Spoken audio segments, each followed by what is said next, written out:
I'd like you to imagine that you live in a really repressive country. There are elections, but they're fake. The leader wins 100% of the vote each time. Security forces beat up opposition leaders with impunity, and they harass everyone else. This is a country where being in this room right now would get you on a list.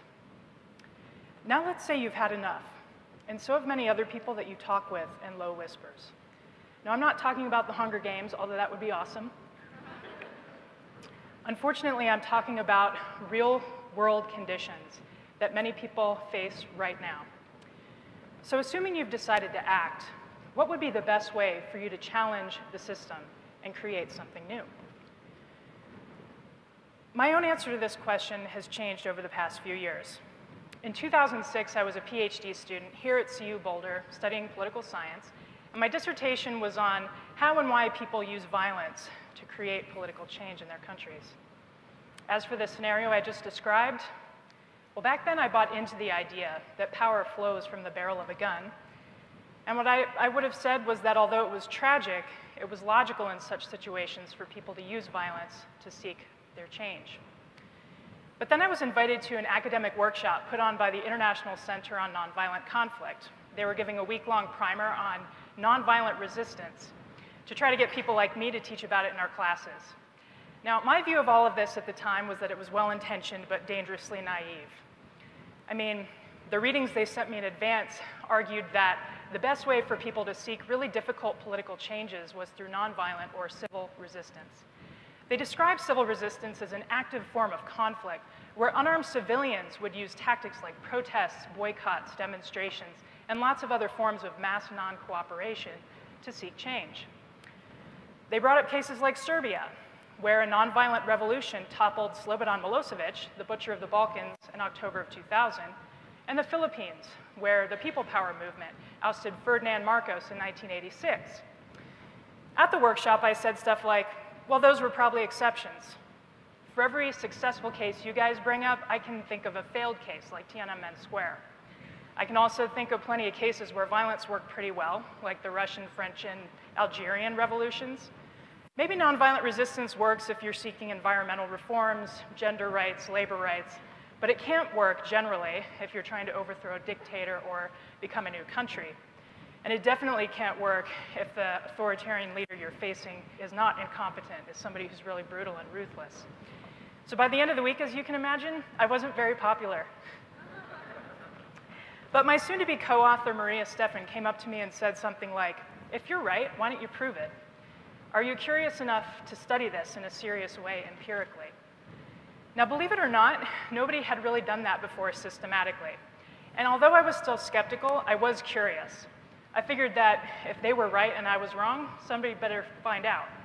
So for the next 2 years, I collected data on all major nonviolent and violent campaigns for the overthrow of a government or territorial liberation since 1900. The data cover the entire world and consist of every known case where there were at least 1,000 observed participants. This is hundreds of cases. Then I analyzed the data, and the results blew me away. From 1900 to 2006, nonviolent campaigns worldwide were twice as likely to succeed outright as violent insurgencies. And there's more. This trend has been increasing over time, so that in the last 50 years, nonviolent campaigns are becoming increasingly successful and common, whereas violent insurgencies are becoming increasingly rare and unsuccessful. This is true even in those extremely brutal authoritarian conditions where I expected nonviolent resistance to fail. So why is civil resistance so much more effective than armed struggle? The answer seems to lie in people power itself. Researchers used to say that no government could survive if just 5% of its population rose up against it. Our data show that the number may be lower than that. No single campaigns failed during that time period after they'd achieved the active and sustained participation of just 3.5% of the population. And lots of them succeeded with far fewer than that. Now, 3.5% is nothing to sneeze at. In the US today, that's like 11 million people. But get this, every single campaign that surpassed that 3.5% was a nonviolent one. In fact, the nonviolent campaigns were on average 4 times larger than the average violent campaigns. And they were often much more inclusive and representative in terms of gender, age, race, political party, class, and the urban-rural distinction. Civil resistance allows people of all different levels of physical ability to participate. So this can include the elderly, people with disabilities, women, children, and anyone else who wants to. If you think about it, everyone is born with a natural physical ability to resist nonviolently. Anyone here who has kids knows how hard it is to pick up a child who doesn't want to move or to feed a child who doesn't want to eat. Violent resistance, on the other hand, is a little more physically demanding, and that makes it a little bit more exclusive. In my case, when I was in college, I was in military science classes because I planned to go through the ROTC program and become an Army officer. Now, I really liked the rappelling, the shooting at the range, the map reading, of course, and the uniforms. But I wasn't stoked when they asked me to get up in the wee hours of the morning and run until I vomited. So I quit and chose the far less demanding career of professor. Not everybody wants to take the same chances in life, and many people won't turn up unless they expect safety in numbers. The visibility of many civil resistance tactics like protests allow them to draw these risk-averse people into the fray. Put yourself back in that repressive country for just a minute. Let's say your trusted friend and neighbor comes to you and says, I know you sympathize with our cause. We're going to have a mass demonstration down the street tonight at 8 o'clock. I hope to see you there. Now, I don't know about you all, but I am not the person who's going to show up at 7:55 and see what's up. I'm probably going to look outside my window at 8:30 and see what's going on. If I see 6 people congregated there in the square, I'm going to sit this one out. But if I see 6,000 and more coming down the alleyway, I just might join in. My point here is that the visibility of civil resistance actions allows them to attract more active and diverse participation from these ambivalent people. And once they become involved, it's almost guaranteed that the movement will then have links to security forces, civilian bureaucrats, economic and business elites, educational elites, state media, religious authorities, and the like, and those people start to reevaluate their own allegiances. No regime loyalists in any country live entirely isolated from the population itself. They have friends, they have family members, they have existing relationships that they have to live with in the long term, whether or not the leader stays or goes. In Serbia, when it became obvious that hundreds of thousands of Serbs were descending on Belgrade to demand that Milosevic leave office, police officers started to disobey the order to shoot on demonstrators. When one of them was asked why he did so, he said simply, I knew my kids would be in the crowd. Some of you are thinking, is this person insane? I watch the news and I see protesters getting shot at all the time. And it's true. Sometimes crackdowns do happen. But even in those cases, the nonviolent campaigns were outperforming the violent ones by 2 to 1.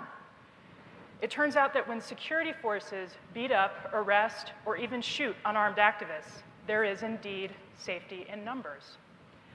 Large, well-coordinated campaigns can shift between tactics that are concentrated, like protests or demonstrations, to tactics of dispersion, where people stay away from places they were expected to go.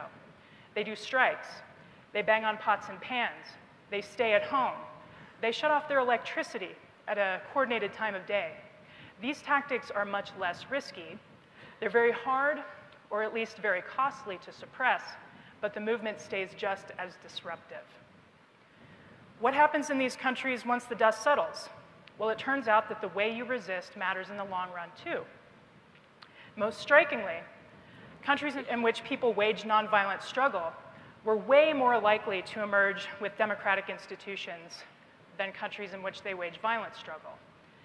And those countries with nonviolent campaigns were 15% less likely to relapse into civil war. The data are clear. When people rely on civil resistance, their size grows. And when large numbers of people remove their cooperation from an oppressive system, the odds are ever in their favor. So, I and many others like me had ignored the millions of people worldwide who were skillfully using civil resistance in favor of studying just things that blow up. I was left with a few questions about the way I used to think. Why was it so easy and comfortable for me to think that violence works? And why did I find it acceptable to assume that violence happens almost automatically because of circumstances or by necessity, that it's the only way out of some situations? In a society that celebrates battlefield heroes on national holidays, I guess it was natural to grow up believing that violence and courage are one and the same, and that true victories cannot come without bloodshed on both sides. But the evidence I've presented here today suggests that for people serious about seeking change, there are realistic alternatives. Imagine what our world would look like now if we allowed ourselves to develop some faith in them. What if our history courses emphasized the decade of mass civil disobedience that came before the Declaration of Independence, rather than the war that came after? What if our social studies textbooks emphasized Gandhi and King in the first chapter, rather than that as an afterthought? And what if every child left elementary school knowing more about the suffragist movement than they did about the Battle of Bunker Hill? What if it became common knowledge that when protest becomes too dangerous, there are many nonviolent techniques of dispersion that might keep movements safe and active? Okay, so here we are, 2013 in Boulder, Colorado. Maybe some of you are thinking, that's great that civil resistance works, and what can I do? Encourage your children to learn more about the nonviolent legacies of the past 200 years and explore the potential of people power. Tell your elected representatives to stop perpetuating the misguided view that violence pays by supporting the first groups in a civil uprising who take up arms. Although civil resistance cannot be exported or imported, it's time for our officials to embrace a different way of thinking, that in both the short and longer term, civil resistance tends to leave behind societies in which people can live more freely and more peaceably together. Now that we know what we know about the power of nonviolent conflict, I see it as our shared responsibility to spread the word so that future generations don't fall for the myth that violence is their only way out. Thank you.